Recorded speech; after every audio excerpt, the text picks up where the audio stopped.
Hello friends, आप सभी का स्वागत है आपके अपने यूट्यूब चैनल पढ़ाई की पोथी में। साथियों, उम्मीद करती हूँ कि आप सभी स्वस्थ होंगे, मस्त होंगे, बेहतर होंगे और निरंतर अपनी तैयारी के माध्यम से सफलता का मार्ग प्रशस्त कर रहे होंगे। तो चलिए फ्रेंड्स, आज हम स्टार्ट करेंगे भारत के भूगोल के कुछ महत्वपूर्ण प्रश्नों को, जिनमें आप किसी भी एग्ज़ाम की तैयारी कर रहे हो, लाइक आप super TET, KVS, PRT, CTET, इसके साथ साथ आप police, SSC, bank, railway, NTPC किसी की भी तैयारी कर रहे हो, ये GK पोर्शन के अंतर्गत आप सभी के लिए उतने ही ज़्यादा इंपॉर्टेंट होने वाले हैं। तो वीडियो को बिना स्किप किए अंत तक ज़रूर देखिएगा।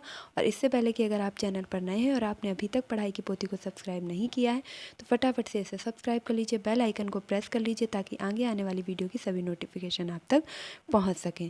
तो चलिए बिना समय व्यर्थ के सीधे अपने टॉपिक पर चलते हैं। और आज का जो हमारा पहला प्रश्न है वह है, निम्नलिखित में से कौन सा जिला उत्तर प्रदेश के तराई क्षेत्र में स्थित नहीं है। देखिए, यहाँ पर बिना समय व्यर्थ के टू द पॉइंट क्वेश्चन और आंसर के माध्यम से आपकी तैयारी को एक सबसे कम समय में सबसे ज़्यादा प्रैक्टिस सेशन के माध्यम से बहुत ही बेहतर करने की कोशिश की जा रही है। तो ऐसा कौन सा जिला है जो कि तराई क्षेत्र में स्थित नहीं है। ऑप्शन ए है पीलीभीत, बी है बहराइच, सी है लखीमपुर खीरी या डी है हरदोई।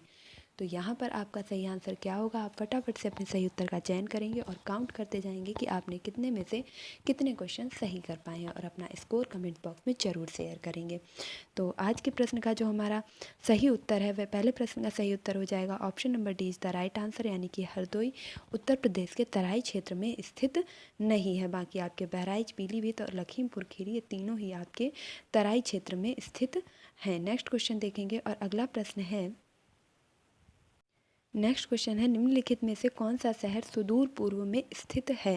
ऐसा कौन सा शहर है जो सबसे पूर्व में स्थित है। ऑप्शन ए है लखनऊ, बी है जबलपुर, सी है हैदराबाद और डी है चेन्नई। अब आपको अपने उत्तर का सही चयन करना है कि ऐसा कौन सा शहर है जो कि पूरब में स्थित है। तो यहाँ पर जो आपके क्वेश्चन का राइट आंसर होगा वह होगा option number A is the right answer, यानी कि लखनऊ आपका सबसे सुदूर पूर्व में स्थित है। और अगला प्रश्न आपके सामने है कि निम्नोक्त भारतीय राज्यों में से कौन सा लगभग इतना बड़ा है जितना कि यूरोप का राष्ट्र पोलैंड है। ये आपसे कह रहा है प्रश्न कि ऐसा कौन सा भारतीय राज्य है, कुछ राज्य आपको दिए जा रहे हैं जिनमें से एक भारतीय राज्य इतना बड़ा है जितना कि यूरोप का पोलैंड शहर। तो यूरोप का जो पोलैंड राष्ट्र है उसके बराबर भारत का एक राज्य है, तो वह कौन सा है। ऑप्शन ए है बिहार, बी है उड़ीसा, सी है महाराष्ट्र और डी है मध्य प्रदेश। तो आप अपने सही उत्तर का चयन करेंगे। यहाँ पर जो राइट आंसर होगा वह हो जाएगा option number C is the right answer, यानी कि महाराष्ट्र आपका यूरोप के पोलैंड के बराबर बड़ा है। तो अगले प्रश्न की तरफ चलते हैं। नेक्स्ट क्वेश्चन कह रहा है कि निम्न में से कौन सा राज्य भारत का बाघ राज्य कहलाता है, यानी कि टाइगर स्टेट। क्या कहलाता है, टाइगर स्टेट के नाम से किसे जाना जाता है। ऑप्शन ए है हिमाचल प्रदेश, बी है गुजरात, सी है मध्य प्रदेश और डी है असम। तो आप अपने उत्तर का सही चयन करेंगे कि आपके अनुसार जो भारत का ऐसा कौन सा राज्य है जिसे टाइगर स्टेट के नाम से जाना जाता है। तो हम सभी जानते हैं, यानी कि Madhya Pradesh. Option number C is the right answer. इसके साथ साथ ये भी याद रखेंगे कि टाइगर दिवस कब मनाया जाता है। तो टाइगर दिवस आपका मनाया जाता है 29 जुलाई को। टाइगर दिवस कब मनाया जाता है, 29 जुलाई को। टाइगर प्रोजेक्ट कब आया था, तो टाइगर प्रोजेक्ट जो आया था वह आया था 1973 में। इस चीज़ को भी याद रखेंगे। तो टाइगर रिजर्व क्षेत्र कौन सा है, राज्य कौन सा कहलाता है, मध्य प्रदेश। वहाँ सबसे ज़्यादा बाघ अभ्यारण्य आपके स्थापित किए गए हैं। टाइगर दिवस कब मनाया जाता है, तो 29 जुलाई को। और टाइगर प्रोजेक्ट कब आया था, 1973 को। बाघों से रिलेटेड चर्चा के बाद अब हमारे सामने पांचवा प्रश्न आया है कि भारत की सिलिकॉन वैली निम्नलिखित में से किस शहर में है। ऐसा कौन सा शहर है जिसे सिलिकॉन वैली के नाम से जाना जाता है। तो ऑप्शन ए है देहरादून, बी है बंगलौर, सी है हैदराबाद या डी है श्रीनगर। तो फटाफट से आप अपने सही उत्तर का चयन करेंगे। तो भारत की जो सिलिकॉन वैली के नाम से जानी जाती है, तो भारत की सिलिकॉन वैली के नाम से जाने जाने वाली है आपकी बंगलौर सिटी। भारत की बंगलौर सिटी, यानी कि option number B is the right answer. आपकी बंगलौर सिटी को सिलिकॉन वैली के नाम से जाना जाता है। नेक्स्ट क्वेश्चन है, निम्नोक्त जिलों में से कौन सा भारत की अंतर्राष्ट्रीय सीमा पर स्थित है। जो जिले आपके सामने हैं उनमें से ऐसा कौन सा जिला है जो भारत की अंतर्राष्ट्रीय सीमा के जो है पास में स्थित है, अंतर्राष्ट्रीय सीमा पर स्थित है। ऑप्शन ए है गोरखपुर, बी है जयपुर, सी है किन्नौर और डी है कुल्लू। तो देखिए, किन्नौर है आपका, ये हिमाचल की तरफ पड़ता है, इसे याद रखेंगे। कुल्लू ये भी इधर ही पड़ेगा। तो यहाँ पर जो आपके क्वेश्चन का राइट आंसर होगा वह हो जाएगा option number option number B is the right answer, यानी कि किन्नौर आपका भारत की अंतर्राष्ट्रीय सीमा पर स्थित जिला है।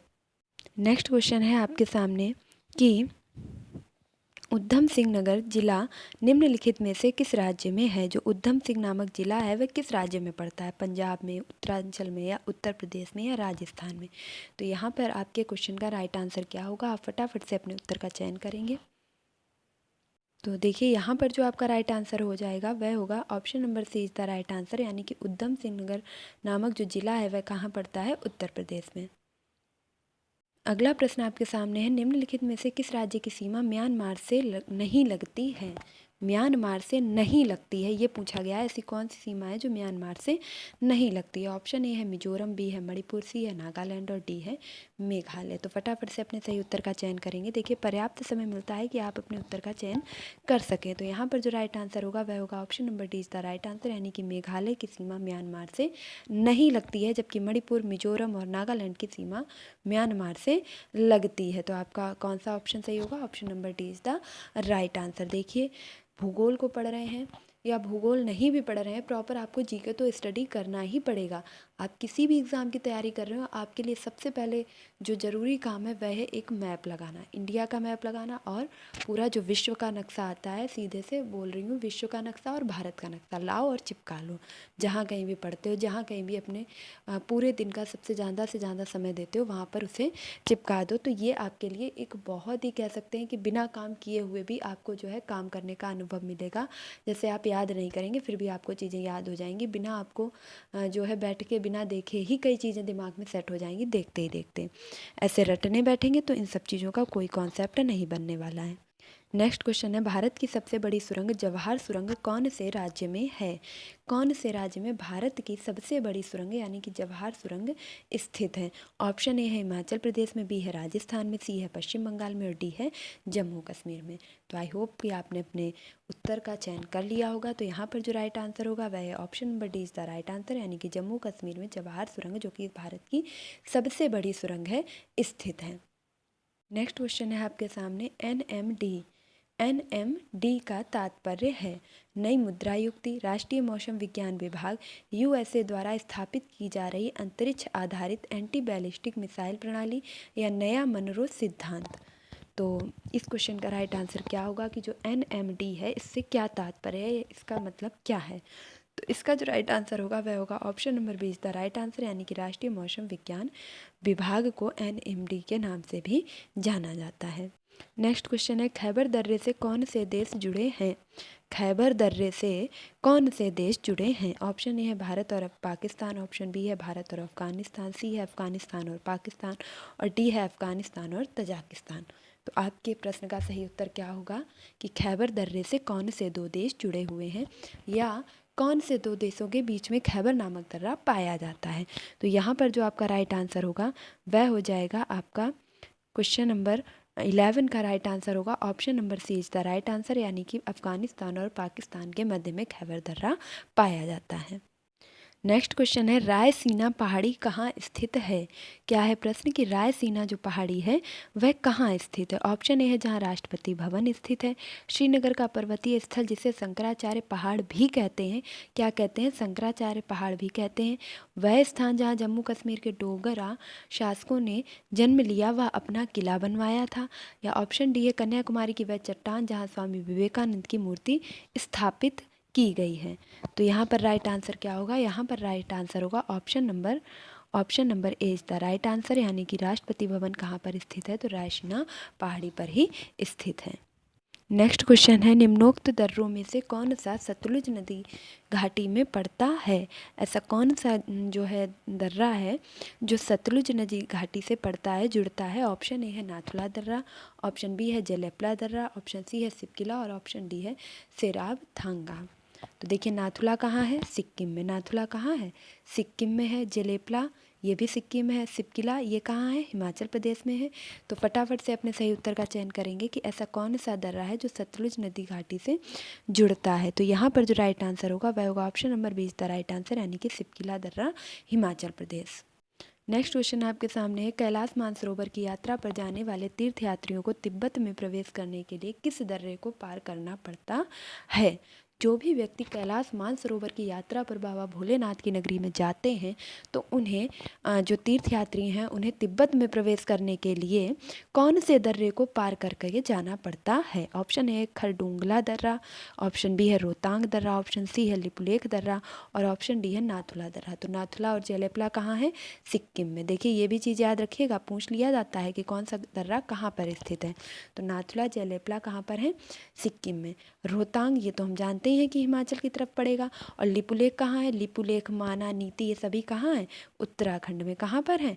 उत्तराखंड में। तो आपका सही उत्तर क्या होगा? तिब्बत में प्रवेश करने के लिए हमें कौन सा दर्रा पार करके जाना पड़ता है? तो यहाँ पर जो राइट आंसर होगा वह हो जाएगा option number D is the right answer, यानी कि नाथुला दर्रा। नेक्स्ट क्वेश्चन है पंजसीर घाटी कहाँ स्थित है? पंजसीर घाटी कहाँ स्थित है? ऑप्शन ए है लेबनान में, ऑप्शन बी है अफगानिस्तान में, सी है जम्मू कश्मीर या भारत में, ऑप्शन डी है सीरिया में। तो जो ये पंजसीर घाटी है, पंजसीर घाटी ये कहाँ पर स्थित है?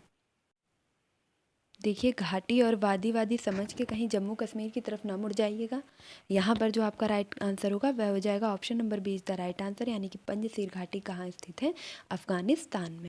नेक्स्ट क्वेश्चन है डंकन पैसेज निम्नलिखित में से किसके बीच स्थित है? जो डंकन पैसेज है ये किसके बीच स्थित है? दक्षिण और लिटिल अंडमान के बीच में, उत्तरी और दक्षिण अंडमान के बीच में, उत्तरी और मध्य अंडमान के बीच में, या अंडमान और निकोबार के बीच में। तो जो डंकन पैसेज है वह किन के बीच में स्थित है? तो फटाफट से अपने सही उत्तर का चयन करेंगे। यहाँ पर जो राइट आंसर होगा वह होगा option number A is the right answer, यानी कि दक्षिण और लिटिल अंडमान में डंकन पैसेज स्थित है। नेक्स्ट क्वेश्चन आपके सामने है भारत का प्रथम सौर शहर कौन सा है? ऐसा कौन सा भारत का शहर है जो प्रथम सौर शहर के नाम से जाना जाता है? सबसे पहला सौर शहर जो बना वह है option A Anandpur Sahib, B है मुंबई, सी है बंगलौर और डी है नई दिल्ली। तो यहाँ पर राइट आंसर क्या होगा? फटाफट से अपने सही उत्तर का चयन करेंगे और इस क्वेश्चन का जो राइट आंसर होगा वह होगा option number is the right answer, यानी कि आनंदपुर साहिब को क्या कहते हैं? प्रथम सौर शहर के नाम से भी जाना जाता है। नेक्स्ट क्वेश्चन की तरफ चलते हैं और बहुत ही पॉपुलर, बहुत ही ज़्यादा महत्वपूर्ण और मोस्ट रिपीटेड क्वेश्चन आप सभी के सामने निम्नलिखित में से वह पर्वत श्रेणी कौन सी है जो भारत में सबसे पुरानी है? ऑप्शन ए है हिमालय, बी है विंध्याचल, सी है अरावली और डी है सह्याद्री। ये कुछ ऐसे फिक्स्ड क्वेश्चन हैं जो कि आपसे पूछे जाते हैं। तो इनमें जो आपका राइट आंसर होगा वह हो जाएगा option number C is the right answer, यानी कि अरावली पर्वत श्रेणी आपकी सबसे प्राचीनतम और सबसे पुरानी पर्वत श्रेणी है। नेक्स्ट क्वेश्चन आप सभी के सामने है कि भारत निम्नलिखित में से किस गोलार्ध में स्थित है? भारत जो है वह किस गोलार्ध में स्थित है? ऑप्शन ए है उत्तरी पूर्वी गोलार्ध में, ऑप्शन बी है दक्षिण पूर्वी गोलार्ध में, ऑप्शन सी है उत्तरी पश्चिमी गोलार्ध में और ऑप्शन डी है उत्तरी दक्षिणी गोलार्ध में। तो ये तो बहुत ही बेसिक सा क्वेश्चन है। अगर हमें भारत की स्थिति ही नहीं पता है तो भारत में रहने का फ़ायदा ही क्या है? हम कम से कम जहाँ रहते हैं उस क्षेत्र के बारे में, उसकी भौगोलिक स्थिति के बारे में, उसकी पर्यावरणीय दशाओं के बारे में, उसकी ऐतिहासिक परिप्रेक्ष्य के बारे में जानकारी रखना सबसे महत्वपूर्ण होता है, क्योंकि ये हम किसी के लिए नहीं बल्कि अपने लिए जानकारी रखते हैं। कम से कम हमें ये तो पता होना चाहिए कि हम कौन हैं और कहाँ से हमारा अस्तित्व शुरू हुआ है और हमारे आसपास क्या क्या चीज़ें हैं, हमारी पॉसिबिलिटीज़ क्या हो सकती हैं। तो यहाँ पर जो हमारे क्वेश्चन का राइट आंसर होगा वह हो जाएगा option number A is the right answer, यानी कि भारत की जो स्थिति है गोलार्ध में वह कहाँ पर है? तो उत्तरी और पूर्वी गोलार्ध में। देखिए ये मान लीजिए कहीं आपका गोलार्ध, ये हो गई आपकी बीच वाली भूमध्य रेखा यानी कि 0 डिग्री देशांतर, और ये ऊपर कौन सी हो गई आपकी कर्क रेखा और नीचे हो गई मकर रेखा।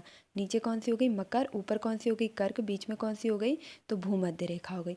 और जो भारत की स्थिति है, अगर भारत की बात की जाए तो भारत की स्थिति इस गोलार्ध में लगभग कहीं यहाँ पर इस तरीके से आपका भारत पड़ता है। किस तरीके से पड़ता है? इस तरीके से भारत की स्थिति पड़ती है।